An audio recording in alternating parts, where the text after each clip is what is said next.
Welcome, entrepreneurs. Today we're going to show you how to make some money. This is my very first YouTube video, so let's do this. Okay, so today I'm going to be showing you how to make a simple paracord bracelet. This one is a 2-color, also known as duotone, and I'm going to be showing you how to make it very easily. Okay, so the supplies you're going to need are some paracord. For this type, you're going to need 2 colors. You're going to need your scissors, a lighter. For mine, I have 2. You only need 1. Special reasons. Okay, so first you're going to want to get your inner core, which is going to be about 1 foot to 1.5 foot long, possibly more depending on your wrist size, and make sure it can fit across your wrist and then some. Okay, so what you're going to do then, once you know it's the right size, you're going to double it over and make a simple double overhand knot, just like an overhand knot, just with 2 strands. Makes it sound a little bit more difficult than it is. Okay, yeah, so that looks good. So then you're going to get your other 2 colors, which I do not have cut yet. I'll have them in my next scene. You will take those and you will melt them together. Now. Okay, so back to where we were. You're going to take these 2. What really bugs me is these little strands. These are the inner parts, so you can kind of pull them out a little bit. What bugs me is those. I really don't like them on there that much. So what I do is I will push these together, grab my scissors, and snip. Might take a couple or a few. Oh, a little straggler there. Okay. So for me, with my cruddy lighter situation, I have a Zippo from New Orleans. Found it. And I take my normal lighter and I light it, because this one burns a lot longer and that one's almost out of fuel. So I'll take these and I'll burn them together. Not really together right now, but you're just going to melt them down right to the point of where they're boiling, and then you stick them together. And then you kind of twist them, just so it makes it more flat. So that is kind of the base, I guess. It's a little kind of crude. If it's a little bit too bumpy or too like scratchy or something for you, you can just take this and snip off around the edges. Whatever floats your boat. So you have this. It's pretty strong. It's not going to come apart too easy. It's pretty neat. I don't know how good this camera quality is, so it won't look too great. So now what you're going to do is you're going to get your little middle piece that you started back out with, and you're going to take this and line it up so you got this top loop, and you're going to measure it to kind of around there. You're going to take your other piece, put it right up against there, and kind of hold it with your fingers. Now comes the part where you choose which part is going to be on this middle part or these little bumps on the side. I chose white to go in the middle, so I'm going to cross this one over that one. Then you take this black one down under and back out the other loop. I'm going to be doing that a few more times because every single knot's the same, including the starting knot. So if you didn't catch it the first time, just keep on watching and you'll see it in the later part of the video. One thing that really bugs me is sometimes I'll accidentally make this loop a little bit too big, and so the knot will slip out very easily, and that bugs me a whole lot. You got no idea. So I'm going to make sure that that loop is just big enough for the knot to go in and no bigger. Okay, a neat little thing you can do right here, because whenever you melt 2 colors together, that melt will usually be right there on the back, and that really bugs your wrist. It irritates it. So what you can do is you can pull the knot, the one at the top, down around so it's right there on the side. Just a little bit up. And then you're going to continue with your second knot.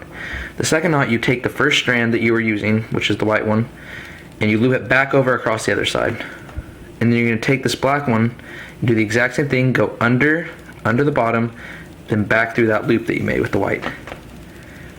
And then you pull it tight. and then beautiful. And now see, that melt part is kind of hidden back there. You can still see it a little bit, but it's not going to hurt you anymore. It's not going to be irritating to your skin whatsoever, which I really enjoy that, because it bugs the crud out of me when I make one and it sits there and jabs my wrist and I get little marks all over. It's really annoying. Okay, so then you continue down and you keep on making it. There's a few other techniques I'll show you in other videos about how you can do this faster, a little bit more effectively, a little bit less time consuming, a little bit more comfortable.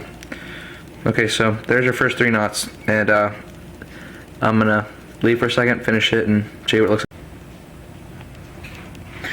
like. Okay, so we are back, and this is the finished product. What's really neat when you do the doubled color is it's the reverse. See, on here the middle is white, and on this side the middle is black. It's pretty neat. So we've come to the end of this bracelet. I have reached the length I want. My wrist is just about as big as this. And what you should always do, I like to leave a little bit of slack so I have enough to pull and work with on the ends. And what you should always do is make sure that this knot is not completely cut off and melted yet, because you might want to adjust it either way. I'm gonna make mine a little bit tighter. So what you do is you just pull this out. I shouldn't have made it so tight. It makes it a little bit more difficult, but no biggie. So you pull that to where it's a little bit loosened up, and then whoop, that didn't help me much. Oh well. This one's for actually somebody else that has purchased one of mine, and the wrists are a tad bit bigger than mine.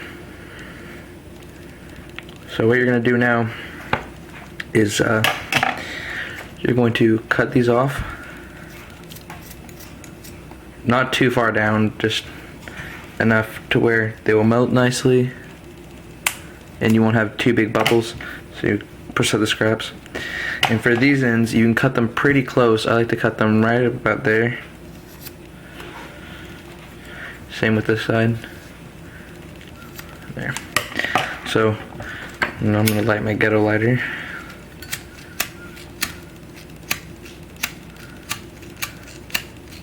Oh my gosh.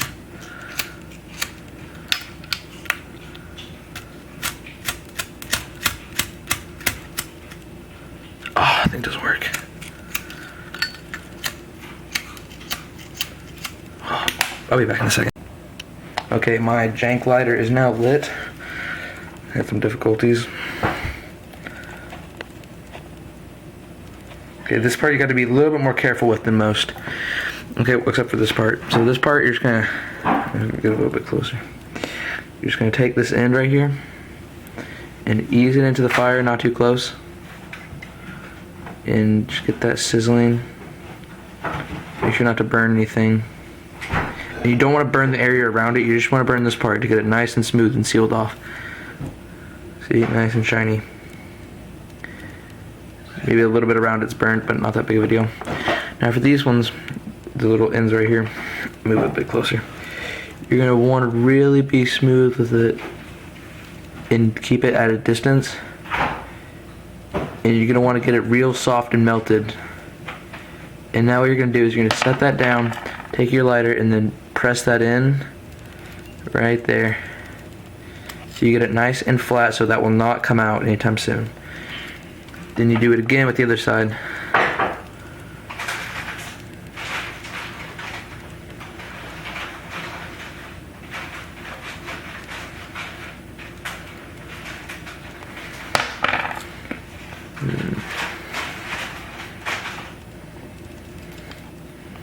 Ah, nice, shiny.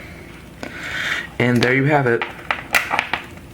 That was a beautiful paracord bracelet. And all I gotta do is just take it, and voila. Takes a little bit of shaping.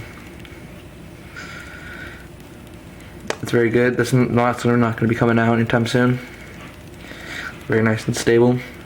You can make this part a little bit shorter if you want to, but it doesn't really matter. Shorter or longer, as long as it's like right about there, you'd be good. As long as it can slip in, that thing can still move on and off and get all the way down without popping off. So, now to the business portion of this. A really great idea for these is you can take these to school. You could make a couple for yourself and wear them around to showcase them a little bit. And then what you can do then is take them, and if somebody asks you about them, say, hey, I'm selling these, do you want one? Or you could maybe make a couple for your friends, tell them about it, and then they can showcase for you, and they can bring business in for you. So what you're going to want to do is, depending on where you buy these and what price you get paracord, is how you're going to want to price them. I personally buy my paracord off of Amazon.com. The average for me is about $9.50 for 100 feet. It's a pretty good deal, I'd say. You really make your money back if you don't waste too much, like I did kind of right here, and if you don't make too many free, and too many for yourself, and too many for your little brother. So mine, I price them at about $5 a piece for one like this. This one uses about 7.5, maybe a little bit closer to 8 feet. Maybe not that much, probably closer to 7 feet, but still. So if you factor that out, if you bought 100 feet for 8 to 9 to 10, possibly, if you get brighter colors, they're more expensive. But say you paid $10 for 100 feet, and you're using 7 feet for each bracelet, and then you're selling it for $5, which is how much I sell them for. Think about how much that would make. You can do the math. So you definitely make your money back if you're only spending 10 or less for 100 feet. The black is the cheapest. I think the white was a little bit more expensive because it's more bright.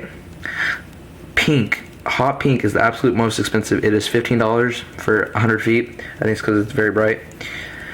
The shipping for that isn't that long. You can also find paracord in locals, military surplus shops. It's a good source because you don't have to wait on shipping or anything. You just buy it, it's yours. With my personal experience, it has been a little bit more expensive, but it's not too great of a difference. It's only about $10 for 100 feet at the cheapest. So you're only sacrificing a couple dollars to get it sooner.